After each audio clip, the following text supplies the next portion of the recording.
What's going on, guys? It's Caleb, or Namirine, back with another video, and in this one, we are talking about Episode 7 of Lord of the Mysteries. After last episode, I was starting to think that I actually was understanding what was going on in this story, but after watching this most recent episode, that couldn't be any farther from the truth. To be fair, though, that is kind of an exaggeration, because this episode did start to tie up some loose ends, but at the same time, it introduced just tons of other new shit that is just equally as confusing as before. But anyway, before we get into that, this video will contain spoilers for Episode 7 of Lord of the Mysteries. So if you haven't watched that episode yet, you should go and do so, then come back to this video. And also, for me, please like and subscribe. I think I'm at 232 subs at the time of recording this video, so hey, it'd be sick if we could hit 240. And also, you see this right here?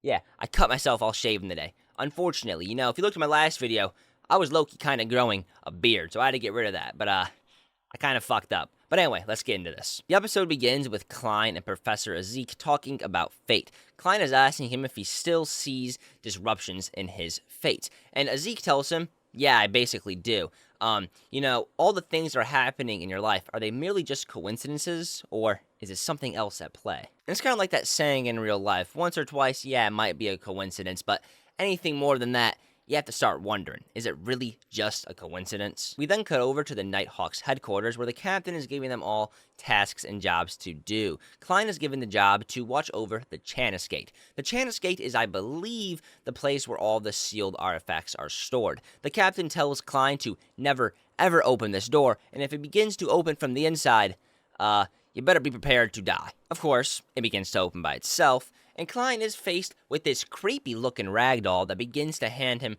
a piece of paper that seems to have nothing on it. Luckily, Klein gets it closed, and other Nighthawks come down to, save the day. They don't believe that's Klein right away. They believe he's possessed, or it's like one of the sealed artifacts pretending to be him. But after doing some weird ritual and weird prayer, they they find out that it is him. But lo and behold, Old Man Neil is possessed! Well, not actually. He's just constipated. Fair warning, from here on out, the episode began to get pretty confusing. It talked a lot about, fate and coincidences and the seer pathway.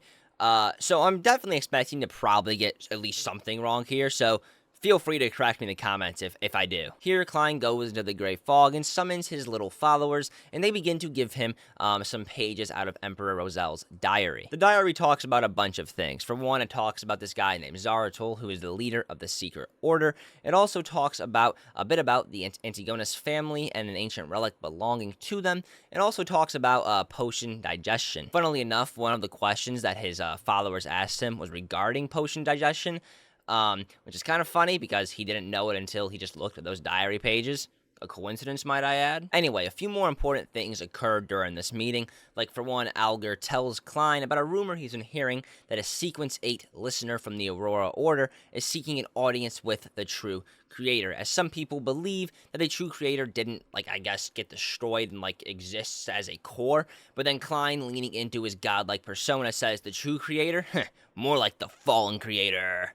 He thought that shit was badass. Granted, though, in that, setting, yeah, that shit was cold. Klein also says that he wants to know more about the Antigonus family, and Alger basically says to him, he doesn't know much, but he does know that they possess a very, very terrifying pathway, and that their history can be traced back all the way to the Third Epoch. And in the Fourth Epoch, the Antigonus, Amon, and the Abraham families all supported the Blood Emperor in his quest to form the Tudor Kingdom, and the Fourth Epoch was crushed by the Evernight Goddess. So then Klein kind of realizes that, this is kind of weird. So he starts using his gray fog divination powers to try to, figure out, I guess, what's going on with all these coincidences. But, lo and behold, he's not strong enough. Or, I guess the better way to say that is that his seer progression is at a standstill. Well, actually, his digestion is at a standstill. So he uses his gray fog divination powers again to try to figure out, the rest of the clown, seer to clown progression thing. He kind of figures it out. He gets, this weird dreams thing. I really don't know how to explain it. He basically just sees shit, and he sees this one guy there, and has no idea who he is. But he knows that this guy is key to his progression. But anyway, the episode continues on back over at the Divination Club, and this girl is in there acting super hysterically, looking for Klein to perform a divination to find this guy, Lanevis, who basically is a swindler and committed a massive crime at the Hornacious Mountains, stealing over 10,000 pounds. Unfortunately for her, the items that she brought in were inadequate, and Klein informs her of such. But luckily for her, but unlucky for her niece, she basically says, well, my niece was knocked up by this guy and is currently pregnant with his baby. Now, the niece is like, this is not his baby, and, I'm pregnant still. And Klein says, yeah, I can't divine on a pregnant woman. The baby needs to be born, which won't be for a few more months. And the mean-ass aunt is like, yeah, fuck you, we're going to the clinic. You are going to birth this baby. And she's like, no, the fuck, I'm not. Storms out the building and runs away. So with those girls out of the way, Klein asks the front desk lady, hey, have you ever seen this guy before? And it's a picture of, the weird fat guy in his dream who's connected to the clown pathway. And she's like, actually, for a matter of fact, I have. And she says that, she's seen him with Vincent before dealing with notebooks. And she's like, OMG, do you think this guy's connected to Vincent's death or murder? And Klein basically does the same thing, but for a whole different reason. So then Klein heads over to the library to get information regarding the bad guys who have checked out information on the Hornacious Mountains. When looking at the checkout ledger, of course, Lavinus keeps appearing, but also another name, Serious Rapist. Of course, his name isn't Serious Rapist, but it's damn sure close enough. Anyway, Serious Rapist keeps appearing again and again for about 3 months straight. But the day before Vincent's death, his name flat out stops appearing, meaning he must be laying low. A serious coincidence occurs, and as he pulls a book from the bookshelf, he sees the fat man from his divination. A massive chase then ensues, and as Klein catches up with this dude, he goes berserk. He becomes a berserked Beyonder. But luckily for Klein, this dude is pretty weak, as he just blows his brains out. Klein uses his divination powers on this dude's dead corpse, and he starts to get information regarding the clown sequence and all the information regarding that, but he also gets a fucking encounter with the true creator. Now, that being said, I'm not sure if that was, actually the true creator. The reason I say that is because in the last episode, he met a fucking god face to face, and he got unbelievably fucked up. And it also said in that episode that, you aren't supposed to gaze upon gods directly, and the true creator is basically, I think, the god. So I think gazing upon the god would probably mess you up. Granted, this episode did say that, the true creator, lost some of its powers or, got destroyed or whatever. So maybe it's the true creator, just shit now. Maybe he's just, ass, not even a god anymore. Hell if I know.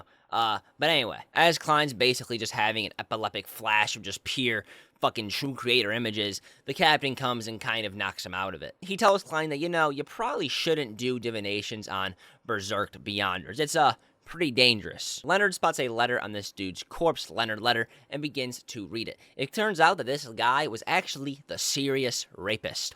Anyway, the letter contains a lot of important information.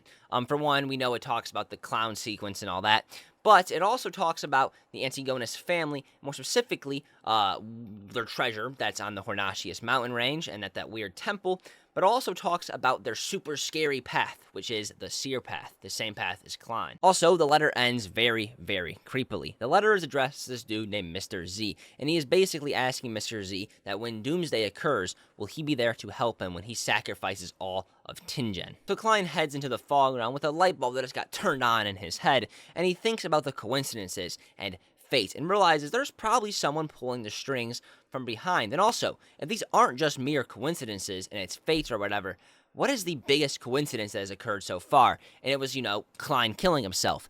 So he then does some divination shit and starts to figure out, or tries to figure out, what caused Klein to kill himself, and why he did it. But he realizes divination is not all-powerful, so he can't do it. But then, out of nowhere, he just starts evolving, basically. And the digestion of the Sequence 9 is fully complete. I guess, the last tenet or act was not relying on divination. Here, he, well, I don't know what happened, I'm gonna be honest with you. He basically just starts, fucking teleporting and floating around the world. I assume that's, just an evolved form, or I really don't fucking know, actually, to be honest with you. But at the end, he sees these, red smoke sacks, and is the person pulling the strings is behind those, and then the episode ends. Well, almost. You remember that pregnant girl from the Divination Club? Well, she's back, and also, you remember last episode where Ezekiel's son's skull was missing? Yeah, well, we found it. A month earlier, Lavinus tied this pregnant girl to a weird podium ritual sacrifice thing right next to Ezekiel's son's skull. And everyone else in the room just starts chanting about Lord that created everything and yada yada yada, and a bunch of weird, like, just demon shit comes from the ceiling, and they all die. In the end credit scene, he awakes from a nightmare. And in the nightmare, it was actually something that he had forgotten. You remember at the gate where the weird little ragdoll thing was handing him a blank note? Well, actually, it wasn't blank. It had this weird symbol on it. And it was revealed that the Antigonus notebook actually made Klein forget that for a minute there because it or he, whatever the fuck it is, didn't want anyone else knowing about it. Okay, seriously though, this time the episode is actually done. It was a pretty good episode. I know I said in the beginning, oh, it was super confusing, and it definitely is a confusing episode, but I was kind of joking around a little bit. Basically, the point of this episode was there wasn't a lot of fighting, right? It was mainly just a lot of lore and tying together all of those, like, weird little events, and showing that it's fate and there's, like, something behind the scenes controlling it. However, I do actually have a complaint about this episode, which I haven't had before. Since, this episode is kind of like a tying together type of deal, I don't think it did that good of a job in doing so. It explains it. It definitely explains, like, the coincident and fate stuff, but to truly get it, you kind of, like, have to rewind, like, a bunch of times to, like, understand it. And I think that's kind of stupid. Yeah, it explains it, but you shouldn't have to do mental gymnastics to fully piece together what the coincidences fully were and how they connect with each other. I think it should have been explained better. I'm sure in the novel, I know I said about the novel earlier, but I'm sure in the novel it probably explained it better, obviously. But in the anime, it kind of felt rushed, I'm going to be honest. Usually this would be the part where, like, I talk about my theories based upon the episode and ask any questions. And to be honest, I really don't have many. I mean, the only question I have would be how Klein, like, didn't fucking get just instantly killed by looking at the true creator, considering last episode it talked about how if you must not gaze upon gods or you just literally die. I'm thinking it's something to do with its power being weird or something that the captain did. I don't know. And the only, like, theory I could even really think of would be having to do with, like, the guy behind, like, the smokestacks and, like, the puppet master, I guess. But to be honest, there is so little to go off of right now on that I really can't even attempt to make a theory on it. If I had to guess, the notebook seems to be, like, controlling shit. I mean, as we've seen with the end credits scene. So I believe, like, the puppet master definitely has something to do with the notebook. I can't really say what, but I mean, it for sure has something to do with that damn notebook. Anyway, pretty good episode. Despite the fact that I think the way it was, like, tied together was kind of rushed, it still did technically explain the shit, which is good. So, fine episode. Pretty fine episode. With that, this really wraps up this video. I don't really have anything else to add. So please, like and subscribe and join my Discord if you want to. Anyway, with that, I'll see you on the next one. Peace.